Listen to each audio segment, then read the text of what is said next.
जय हिंद, welcome to the hunter Sara. आज हम बात करने जा रहे हैं क्लास 11 की एक्सरसाइज 5.1 के एक कंसेप्ट है जिसमें आपको क्या बोला गया है, मल्टीप्लिकेटिव इनवर्स निकालने।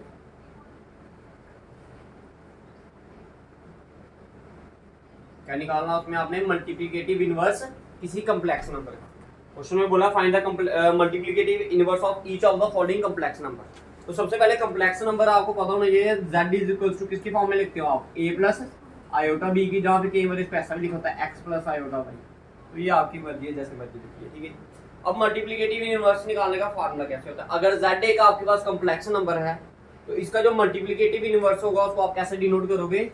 z इनवर्स, z की पावर -1, z की पावर -1। और इसका जो आंसर होगा वो क्या होगा? Answer is conjugate of z upon modulus of z। देखिए तीन डेफिनेशन इधर से अराइज हुई। कितनी डेफिनेशन? तीन डेफिनेशन। पहले डेफिनेशंस क्लियर करवा देता हूँ आपको मैं, उसके बाद क्वेश्चन की तरफ चलेंगे। तो सबसे पहली जो डेफिनेशन आई वो किसकी आई? कॉन्जुगेट की। तो लिखिए definition conjugate of a complex number. Definition लिखिए conjugate of a complex number.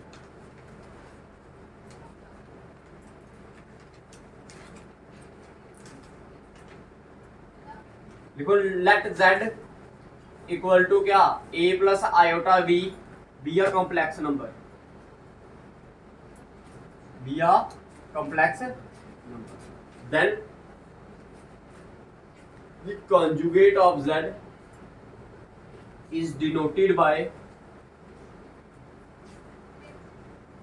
कैसे डिनोट करते हो इसको? z के ऊपर बार से, एंड इज डिफाइंड एज, और इसे डिफाइन कैसे करते हो? z bar is equals to a minus iota b। देखिए कहने का मतलब क्या हुआ, ध्यान से समझना, ठीक है। इधर लिख लेना where a and b are real number, a and b belongs to r, ठीक है। r क्या होता है? Real number. अब देखिए ध्यान से, देखिए conjugate of a complex number का मतलब क्या है? अगर आपको दिया है a plus iota b, iota वाली टर्म को आपने क्या करना होता है? साइन चेंज करना होता है। आयोटा वाली टर्म का क्या करना होता है? Sign change. अगर प्लस दिया तो माइनस कर दीजिए, माइनस दिया तो प्लस कर दीजिए, ठीक है। समझ आया? तो यही क्या होता है आपका conjugate of a complex number होता है। यही क्या होता है आपका conjugate of a complex number, ठीक है। समझ आया conjugate of a complex number की डेफिनेशन, ठीक है। मतलब ये होता है कि जो आपका आयोटा होता है उसका साइन क्या करना होता है? आपने चेंज करना होता है। अगर प्लस दिया है तो माइनस कर दीजिए, माइनस दिया तो प्लस। एग्जांपल के तौर पे अगर लिया जाए तो क्या लेंगे एग्जांपल? अगर z की वैल्यू दी है 2 प्लस 3 आयोटा, क्या दी है? 2 प्लस 3 आयोटा। तो इसका आंसर क्या होगा? z बार यह होगा 2 माइनस 3 आयोटा। क्लियर है? तो अगर माइनस में दी होती तो इसको क्या कर देते? प्लस में। लेकिन हाँ, आपने रियल पार्ट के, देखो जो कॉम्प्लेक्स नंबर होता है उसके दो पार्ट होते हैं, एक होता है रियल पार्ट, एक होता है इमेजिनरी पार्ट। जो बिना आयोटा वाला पार्ट होता है उसे हम बोलते हैं रियल पार्ट। क्या बोलते हैं? Real part. और जो आयोटा वाला पार्ट होता है उसे हम बोलते हैं क्या? Imaginary part. हमेशा याद रखना, रियल पार्ट के साथ कोई छेड़खानी नहीं करनी, सिर्फ इमेजिनरी पार्ट के साथ करनी है। अगर मैं आपका कॉम्प्लेक्स नंबर ये ले लूं, ठीक है, तो इसका आंसर z बार क्या होगा? -2 का तो -2 ही रहेगा। आपको मैंने पहले भी बताया सिर्फ चेंज करना है, तो कौन सा करना पार्ट आपने? आयोटा वाला। तो ये माइनस का क्या बन जाएगा? प्लस बन जाएगा। क्लियर? समझ आया? ठीक है, लगे बताइए, ठीक है। डेफिनेशन क्लियर है conjugate of a complex number की। नेक्स्ट डेफिनेशन लिखिए modulus, modulus of a complex number. तो तारीख जल्दी करिए, लिखिए। नेक्स्ट डेफिनेशन आपकी modulus of a complex number, modulus of a complex number. देखिए let z equal to a plus iota b a complex number. Let z equal to a plus iota b be a complex number. Then the modulus of z, then the modulus of z is denoted by and is defined as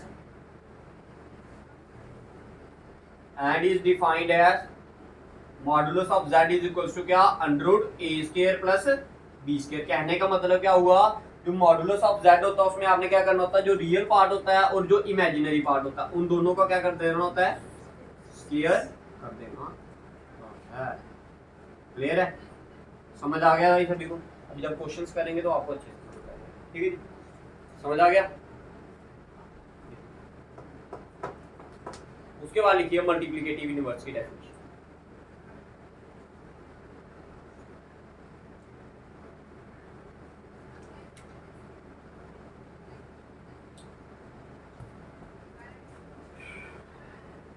हो गया, लिखिए multiplicative inverse of a complex number. Multiplicative inverse of a complex number, लिखिए let z equal to a plus iota b be a complex number. Late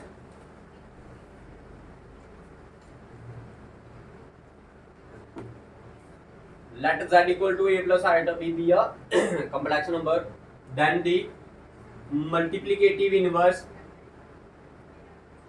of z is denoted by z inverse and is defined as z inverse is equals to क्या, conjugate of z upon modulus of z। Clear है। अब आते हैं हम exercise जो आपकी 5.1 है उसके क्वेश्चन पे। तो ये है क्वेश्चन नंबर आपका 11। क्वेश्चन नंबर 11 की बात करते हैं। बिठा दें इसे, बिठा दूं भाई। क्वेश्चन नंबर 11, 12 एंड 13 तीनों में आपको क्या बोला गया है, मल्टीप्लिकेटिव इनवर्स निकालने के लिए बोला गया है। क्या बोला गया है, मल्टीप्लिकेटिव इनवर्स निकालने के लिए। तो आइए क्वेश्चन नंबर 11 पे चलते हैं। तो गिवन में आपको जो दिया है वो क्या दिया है, let z is equals to क्या दिया है, मान लेना z के बराबर है। वो क्या दिया आपको, 4 माइनस दिया आयोटा, यही है। अब आपको पता मल्टीप्लिकेटिव इनवर्स का फार्मूला तो अभी बताया आपको मैंने, ये होता है conjugate of z upon modulus of z। तो अब सबसे पहले आपको क्या निकालना है, कॉन्जुगेट। इसका कॉन्जुगेट क्या होगा, आपको बोला आयोटा वाली टर्म का साइन क्या कर देना चाहिए, ये माइनस है तो क्या हो गया, क्लियर है। और क्या निकालना आपको, मॉडुलस ऑफ z। तो मॉडुलस ऑफ z का फार्मूला क्या होगा, ये आएगा आपका भाई 4 का स्क्वायर प्लस, भाई इसकी वैल्यू नहीं पुट कर देना, किसकी वैल्यू पुट करनी है, z की वैल्यू पुट करनी है। तो ये आएगा आपका साथ में क्या है, -3 का स्क्वायर। तो वही 4 का स्क्वायर 16, माइनस का स्क्वायर करोगे तो प्लस, 3 का स्क्वायर किया तो 9, 16 और 9 25। तो 25 किसका रूट होता है, 5 का। किसका होता है, 5 का। अब आपने लिखना है therefore as we know z inverse equal to क्या, z bar upon modulus of z। तो z बार की वैल्यू क्या है आपके पास, 4 प्लस 3 आयोटा अपॉन में क्या आएगा, मॉडुलस ऑफ z 5। आपने इसको रियल पार्ट के नीचे भी लिखना है, इसको आपने कॉम्प्लेक्स पार्ट के नीचे भी लिखना। तो therefore z inverse equal to क्या, 4 अपॉन 5 प्लस 3 अपॉन 5। क्लियर है, समझ आ गया। मुश्किल आसान है, ठीक है, आसान है बट समझना है, ठीक है। और बोलिए कौन सा पार्ट करना है, 12th वाला पार्ट आप खुद निकालिए, 13th वाला पार्ट निकालिए, ठीक है। एक तरीका और होता है इसको निकालने का, एक तरीका इसका और होता है निकालने का, वो मैं दूसरा मेथड भी बता देता हूँ। एक तो फार्मूले की हेल्प से बता दिया ना मैंने आपको एक बिना फार्मूले की हेल्प से बता दिया आपको। देखिए ये क्वेश्चन नंबर 12 आपने खुद करना, 13th क्वेश्चन है, ठीक है। लेट कर लीजिए, let z is equals to क्या दिया आपको, माइनस आयोटा। क्या दिया है, माइनस आयोटा। आपने लिखना multiplicative inverse of z is equals to क्या, z इनवर्स। और इसको लिखते हो कैसे हो आप, 1 अपॉन z। 1 अपॉन z लिखा तो ये क्या है, 1 अपॉन माइनस आयोटा। मैंने आपको फर्स्ट क्लास में भी बताया था कि जब डिनोमिनेटर में आपका क्या आ जाता है, आयोटा आ जाता है, तो आपने क्या करना होता है, उसको रैशनलाइज करना होता है। क्या करना होता है, रैशनलाइज। तो ये आ गया माइनस, और -1 इंटू आयोटा किया तो क्या आया, minus iota. Iota into iota करोगे तो क्या आएगा, आयोटा स्क्वायर। तो ये आया minus iota upon iota square की वैल्यू -1। ये माइनस और माइनस क्या कर गया, कट गया। तो देयरफॉर z इनवर्स की वैल्यू क्या आ गई आपके पास, आयोटा। अगर आपने इसको कॉम्प्लेक्स नंबर की फॉर्म में लिखना तो क्या लिखोगे, 0 प्लस। क्लियर है, फार्मूले की हेल्प से निकालना तो तब भी निकल जाएगा आपका, ठीक है। इसका कॉन्जुगेट आ जाएगा आपका क्या, आयोटा आ जाएगा कॉन्जुगेट। और इसका क्या कहते हैं, मॉडुलस क्या आएगा, आयोटा ही दिया है ना, तो 1 आ जाएगा, ठीक है। तो इसमें दोनों तरह से निकाल लेना आप, जिस भी मेथड से आपको कंफर्टेबल लगे फिर आप उसका कर सकते हैं। क्लियर है। तो ये था क्वेश्चन नंबर आपका 11, 12 एंड 13 ऑफ एक्सरसाइज 5.3, जिसमें आपने क्या किया, मल्टीप्लिकेटिव इनवर्स की डेफिनेशन पढ़ी, कॉन्जुगेट की डेफिनेशन पढ़ी और मॉडुलस की डेफिनेशन। क्लियर है? तो ये क्लास 11 के ऑफलाइन बैचेस स्टार्ट हो गए भाई, अगर कोई भी आना चाहता तो वो आ सकता है। ठीक है।